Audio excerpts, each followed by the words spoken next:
Well, it's 12 noon, so I'm going to get us started. Today, Lori Ward is not here. She's on vacation, but my name is Sharon London, and I'm Washington's National Park Fund's Philanthropy Director. And we're really excited today to have the musical Mountaineers. But before we get started, we have a question for you all. So please write in the chat box, make sure you do to everybody, where you're zooming in from and your favorite national park.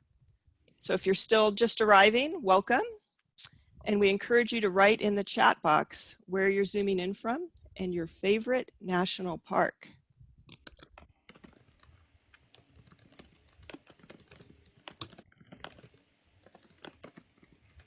I can see some answers starting to come in.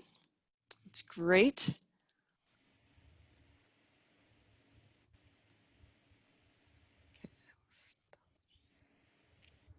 And if you're just arriving, we encourage you to write in the chat box.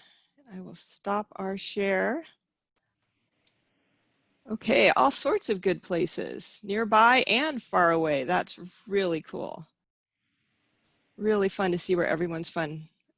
And great national parks listed there.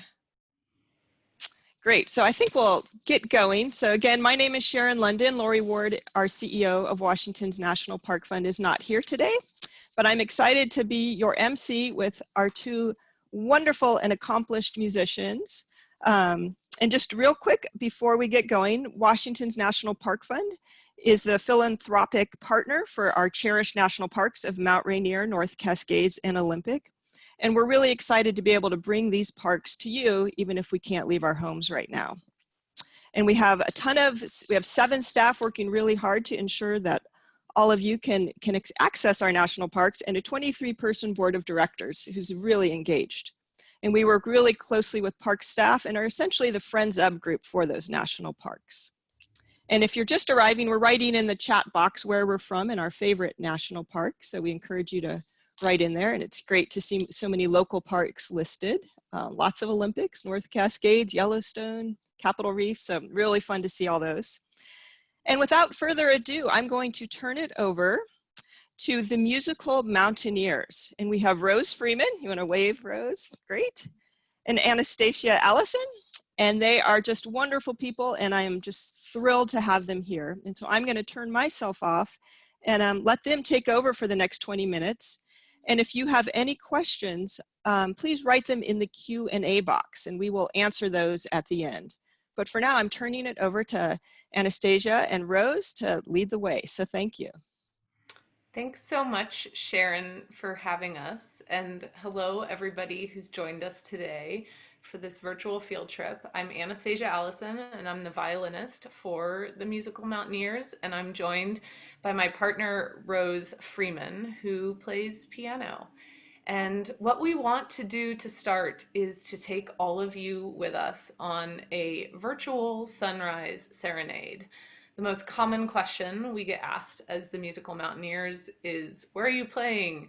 And how can we see you and experience a sunrise serenade? And that feeling is something that all of us can access right now, whether we're on the summit of a mountain or not. And that's what we want to share with you. This video was filmed by our friend Mitch Pittman, and it was used last year at Benaroya Hall at the Washington National Park Fund benefit concert, and we're excited to share it with you and give you a little bit of stillness in your day. So you can go ahead and share the video, Sharon.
Thank you all for listening. I hope you enjoyed that video as much as we enjoyed playing that music out there on one of the most incredible sunrises we've ever seen. So, today, what we're going to do is we're going to share a story of how the musical Mountaineers even came to be and why we do what we do, and hopefully send you home with some tangible tips to help you discover some more peace and stillness in your own life and find your own unique expression of music on a mountain, whatever that might look like for you. Once upon a time, we were two women just going through the motions of life, living very much on autopilot. I was actually a railroad police officer who was very burnt out and sensing that there was something more out there for me. And I had no idea what that could possibly be. I spent most of my time focused on what I didn't want and didn't understand how to create what I wanted. I looked at people who were living a extraordinary adventurous life and I thought that they had gotten a secret lucky code that I somehow didn't have access to. In January of 2017, while driving home from a snowshoeing trip, I was involved in what was very nearly a near death experience. Driving home on Stevens Pass, our vehicle spun into the path of an oncoming semi truck. That single incident for me was the catalyst for starting to make changes in my own life. I suddenly woke up and found deep and profound gratitude for the fact that my heart was beating. Instead of spending my days focused on what I didn't want, I was suddenly finding all of this joy in just the simple things. It was during this process that I started implementing a whole bunch of tiny little habits into my life. One of those habits was meditation. We're going to talk about the rest of them later. But suffice it to say, I came home one night after working night shift as a police officer. I hopped into bed at 3 in the morning and I had a sudden vision pop into my head that just said, "Go play your violin on the summit of a mountain."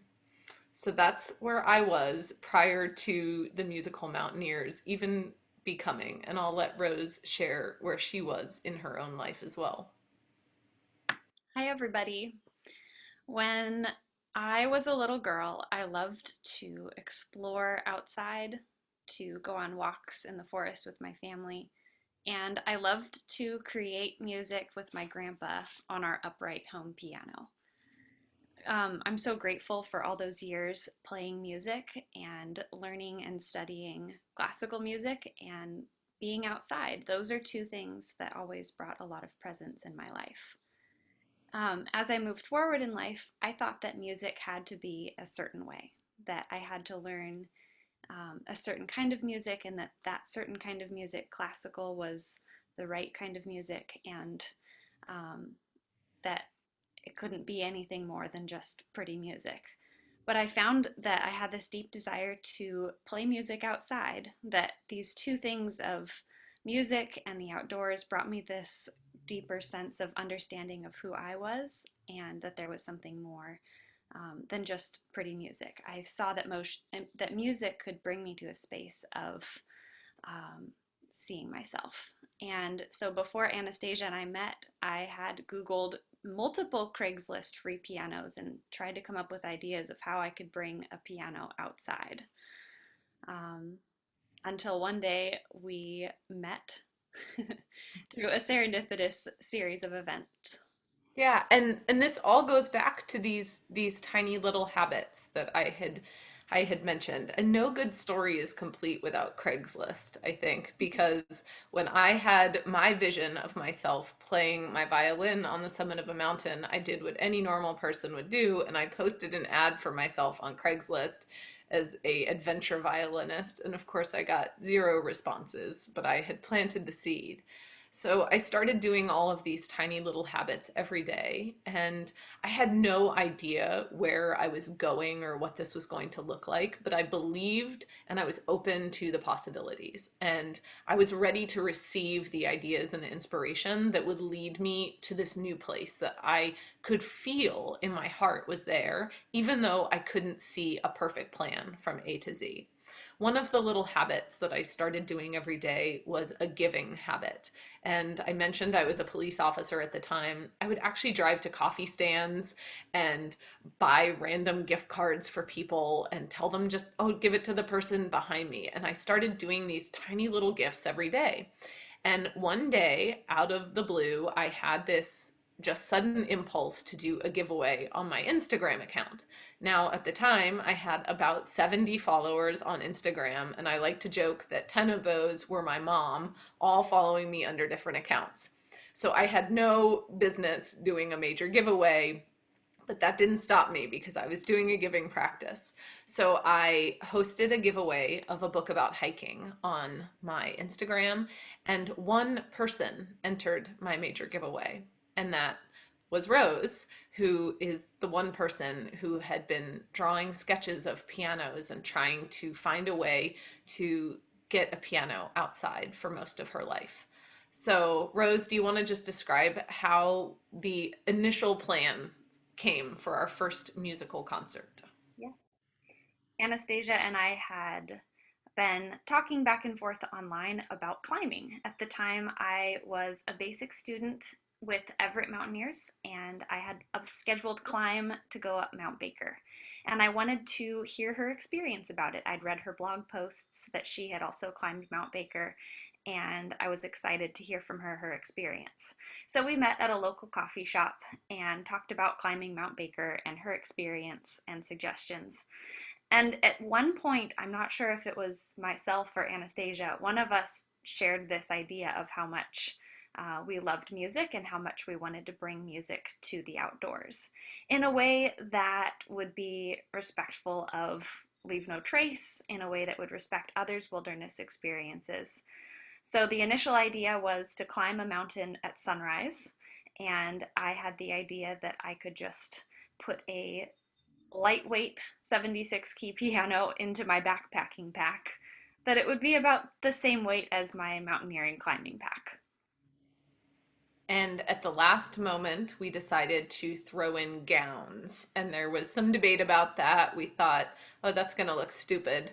But at the last minute, we did because we both felt what more special audience could there be than the Cascade Mountains? And at 2 a.m. on September 1st, 2017, we met and headed up to a trailhead, and we played the first notes of the Ashokan Farewell just as the sun was starting to rise. And it was such a beautiful, incredible experience for both of us. Neither of us had any expectation that this would become anything other than simply bringing a dream to life. And what we found is that when we shared the video and the music with others, people were so profoundly impacted by that combination of nature and music, which speaks to all of us, that it really inspired us to keep exploring what this was. Like, what were we bringing to people?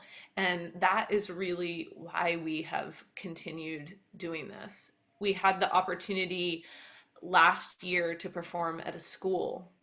And at the end of our performance, we asked the students, how did the music make them feel when they listened to it and when they watched our video of us in the mountains? And one girl spoke up and said, your music makes me feel like I belong.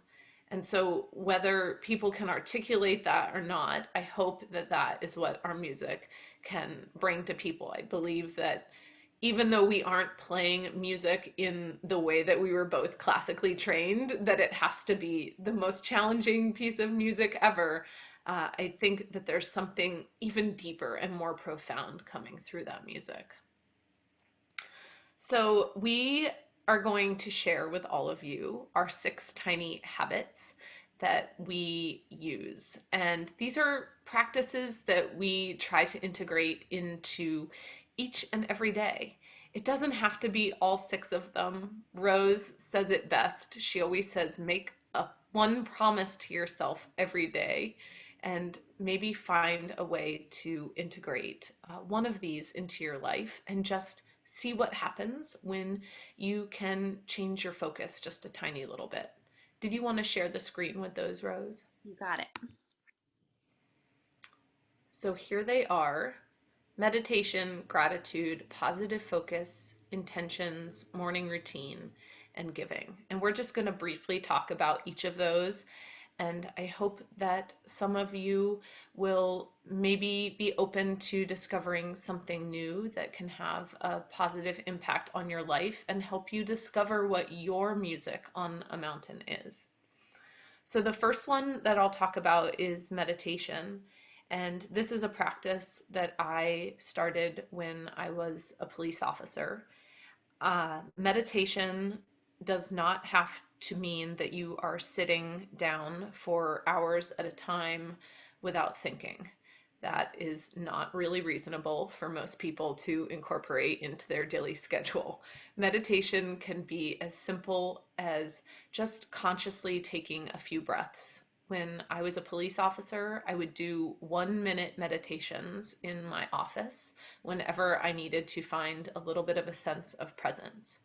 Rose and I recently started a channel on an app. It's a free app called Insight Timer, and you could just search for the musical Mountaineers, but there's thousands of meditations on that app that you can find, and just try to incorporate maybe 5 to 10 minutes per day or even less. And the goal with meditation is that you are seeing yourself maybe for the first time, not as your thoughts, but as the awareness of your thoughts. You're putting a little bit of a distance between who you are and the thoughts that you're thinking. And in that space that opens up, beautiful things can begin to enter your life. And I'll put the link to our Insight Timer in the chat below also, if anybody wants to find us there. The next little thing that I'll share is gratitude. And Anastasia and I consider gratitude not necessarily as a static list of things, but a feeling that comes from within. So, in considering gratitude not as in to just put a positive spin on whatever situation, but in light of being still and in light of being aware of what's around you, to notice gratitude, to notice things that you're grateful for throughout the day, and to hold that feeling for 15 to 20 seconds to begin to stir up gratitude in your heart as you walk through your day. Positive focus is something that I was once not very good at all. I like to say that I used to be the chief complainer, and I used to focus all of my energy entirely on what I didn't want. I love using the example of thinking about myself as a satellite beacon, and I'm constantly sending a signal out to the world through my focus. And in focusing on things that I don't want, the signal that I'm sending out to the world is, show me more of this. And that's what I did for most of my life. I would focus really hard on what I didn't want, trying to will it to go away. And I was always shocked that more of it kept piling on. And I think most of us have experienced this, where we sort of wake up and start our day off sort of in a crazed state of mind. And then the worse it gets, the worse it gets. Well, conversely, the better it gets, the better it gets. And positive focus is not about telling people to be happy in light of certain situations. It's about being where you are, accepting that, acknowledging your feelings, and then starting to find feelings of relief that begin to take you gradually in a different direction. So if you are in a place right now that you don't like, instead of trying to fix it and agitate the problem as much as possible, you can say tiny little phrases like, I'll figure this out, or I'm trying my best. And in beginning to allow yourself to think about where you want to go, you actually start to cultivate the ideas, the inspiration, the energy, the opportunities that are going to start to take you in a completely different direction. The next one is daily intentions. And this is the idea of not reacting to the world around you, but intentionally pre-paving the way that you want to feel today, how you want to see the world. Last year, Anastasia and I, when we played for the Washington National Park Fund benefit concert at Benaroya, we wrote some intentions prior to going on stage. And I'd love to share those with you.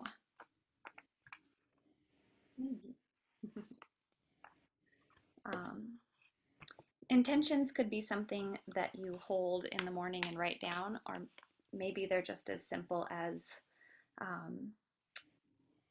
I am here, I am calm, I am feeling peace in this moment. But here's an example of what Anastasia and I wrote and read before we shared music last year. I want to feel present and aware.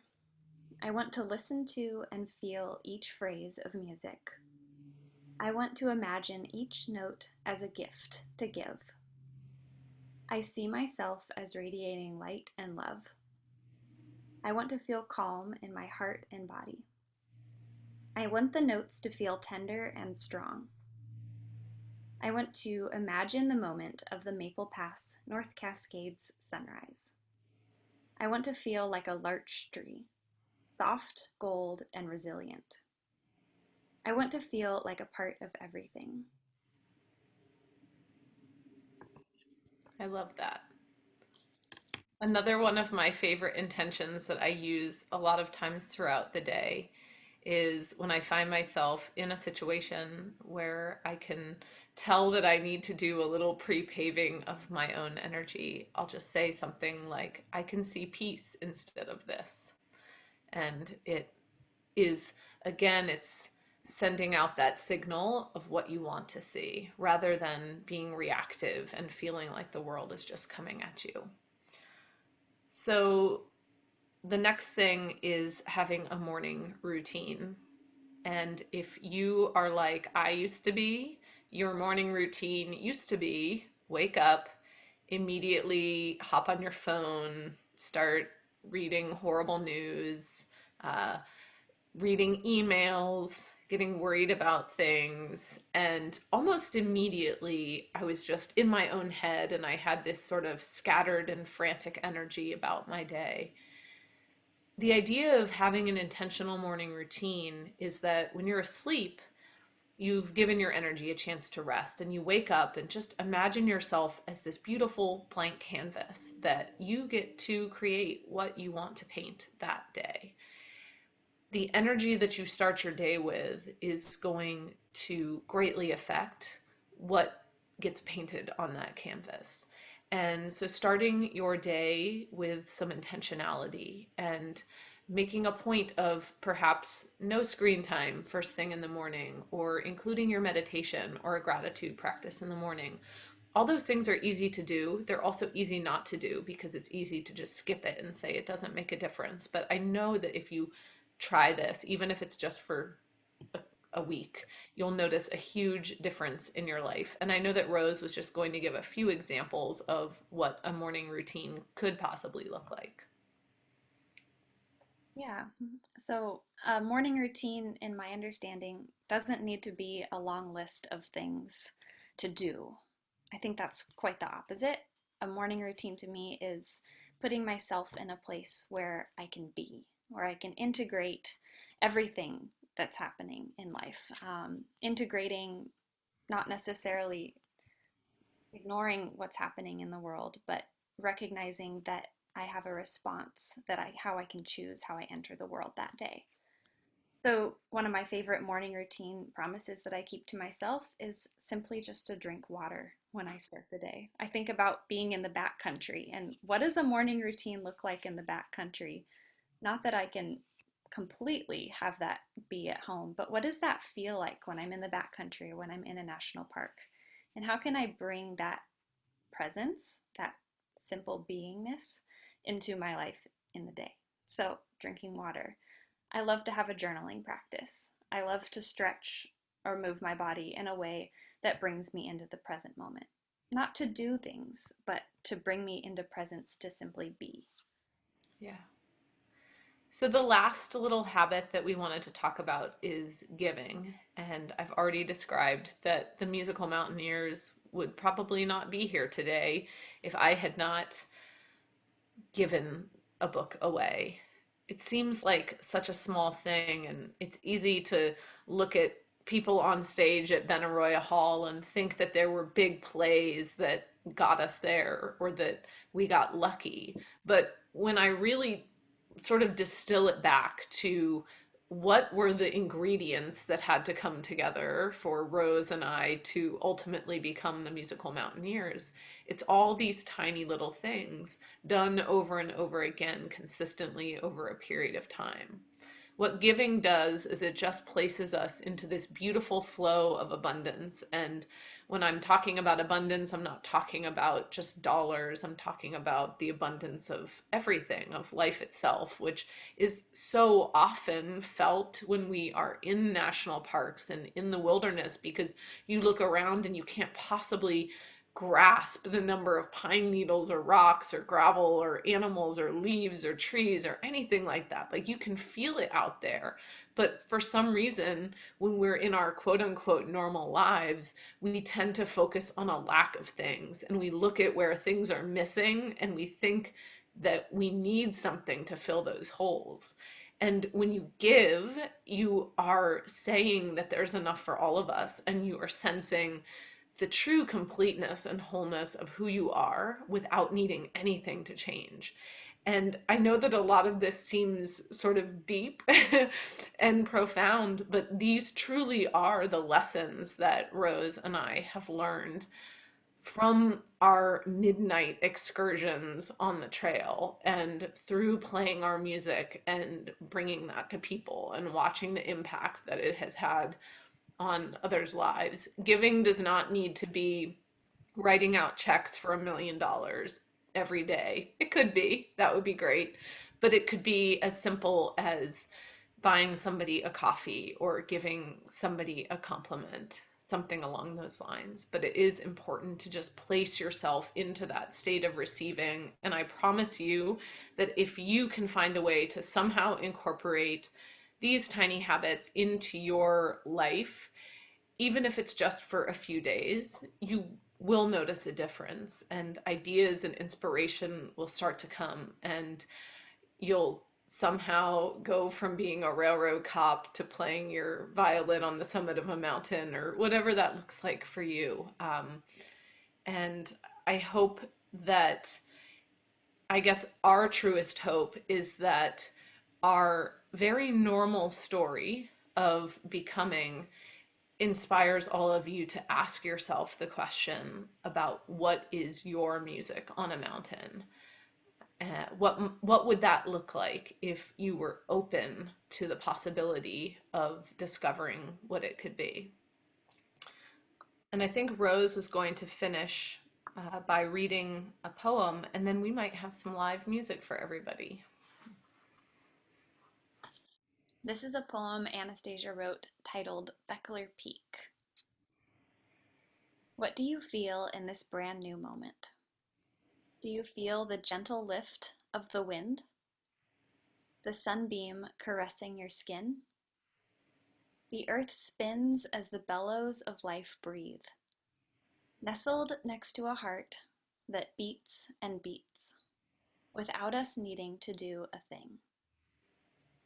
This moment isn't the past, an archive of memories and shoulda, woulda, can'ts.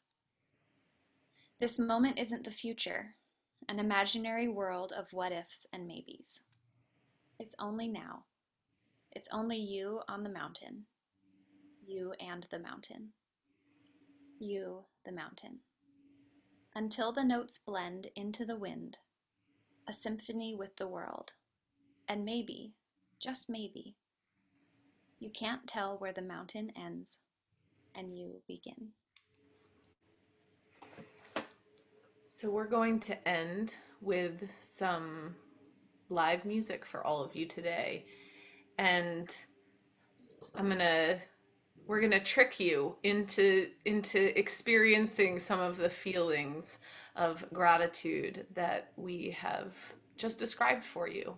So wherever you are right now, you can close your eyes if you want to, and place your hand on your heart, sense that it's beating, sense that you're alive, and hold a feeling of a moment in your life for which you are truly grateful, or a person or a pet that you're truly grateful for. And then as the notes sort of drift off into the world, we can all together visualize that energy going out and surrounding the whole planet.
Thank you all so much for listening. And I believe that Sharon is going to hop back on and do a little Q&A with us. Great. Well, thank you, Rose and Anastasia. That was really, really beautiful. And I really appreciate you giving of yourselves and sharing so much of who you are and making us all feel like we belong. That was really lovely. If any of the participants, if you have any questions, feel free to write them in the Q&A box at the bottom of your screen. But I thought I'd just start off. And you said that at one point when you first started out, the North Cascades were your audience. And do you two have a favorite audience that you like to play in? Is there one place that really speaks to you? What do you think, Rose? We have a couple favorite places. I personally love playing at Mount Rainier National Park. We've been out in the backcountry there a couple times with Mitch and with some of our artist friends, and that's a special place. I always love being in the North Cascades too. I think one of my favorite sunrises is the video we shared at the beginning of this, where you could see that cloud just pouring over the hillside. It's my favorite because we were actually sitting in that cloud for about 45 minutes before sunrise, wondering if we'd ever get out of the cloud. And there's something about being above the clouds and seeing the pink of the horizon. Yeah. I also think too, Sharon, and I would have to echo Rose too, when we're out in the mountains, it is it's just something else, and it's special and it's surreal, and the beauty and the combination of the music and the sunrise is something that's hard to describe. But I also think too that particularly over the last few months we haven't been able to get out, and it's also been really beautiful because we've been sharing music from our homes. And that is part of the journey of the musical Mountaineers, is to find that inner expanse of wilderness that exists independent of conditions. And so people have asked us, is it better to play at home or is it better to play in the mountains? And I would say any opportunity that we get to play music is just really special. And if you are needing things to be different than how they are right now, you're missing out on the opportunity to share music exactly where you are. Great. And yesterday when we were doing a little practice, we talked about how some people get really annoyed when people bring a boombox into the wilderness. And I loved how you differentiated yourself. Could you just share a little bit about that? Yeah, I'd be more than happy to. So, Rose and I are very, very intentional and deliberate about how we do any backcountry musical concerts. We don't announce our concerts, and we are usually awake at midnight or 1 in the morning sometimes to get to the trailhead, usually by 2 or 3 in the morning. And we're always picking a location where we know in advance there's not going to be anybody camping nearby and we aren't going to be disturbing anybody. Our concerts are very fleeting and unannounced. We play and then we're gone. It's not a big production, and that's by design. We would never want to disturb somebody else's experience. And in fact, if somebody did arrive and discover the musical Mountaineers on a mountain summit, which has happened very, very rarely, I mean, I can think of maybe 5 people total, possibly, that have actually found a sunrise serenade. We would absolutely not play if it was something that they didn't want to hear. Great. And somebody has written, do any of the parks have artist retreats? You should apply and win. Well, we can We certainly look into that. I don't know if we you know the answer.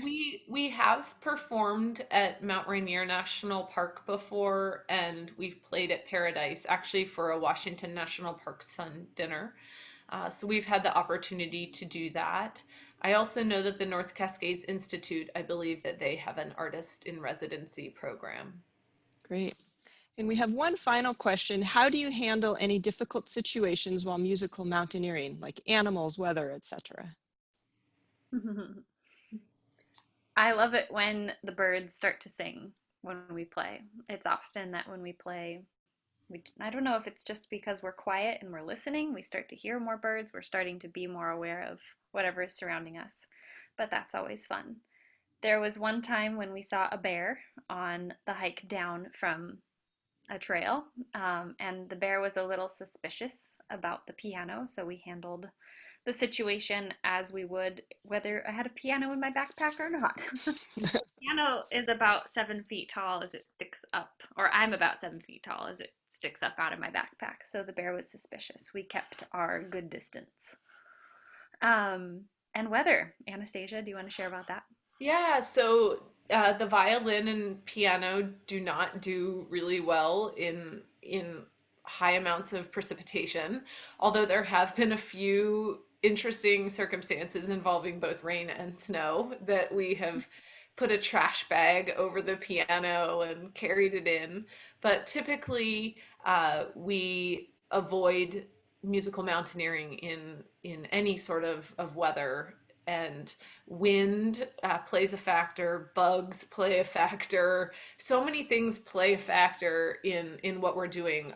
I would say that one of the most challenging things to deal with is the cold, because my hands and Rose's hands get so unbelievably cold that we can really only play for about 1 to 2 minutes at a time. We've played in probably 0 degrees with a wind chill before, where we even had frost on the piano and on the violin. And I think my strings of my violin had ice on them. So we've learned some crazy things. My violin, this violin that I played with today, is actually my good violin, and I have a different violin that I bring outside into the backcountry with me so that I'm not uh, having ice forming all over my good violin. Great. So in conclusion, I just want to thank you both so much for being a part of our virtual field trip series. It was really lovely and inspiring for me today to hear you both, and I'm sure for as many of our audiences is saying in the chat box, thank you. We have some upcoming virtual field trips, and go to wnpf.org and look under events, virtual field trips, and we're hoping to add one with the superintendent of Mount Rainier. He spoke to some of our top supporters the other week, and we really want to share his words of how the park might be opening with all of you. And we also have a soundscapes field trip coming up to North Cascades on June 10th, and another one to Mount Rainier coming up on June 27th. So please sign up. And if you were inspired today, feel free to support us, support your national parks. And thank you again for being here, everyone. And we'll see you next week. So thank you. Thanks, Sharon. Bye-bye. Have a great day. You too.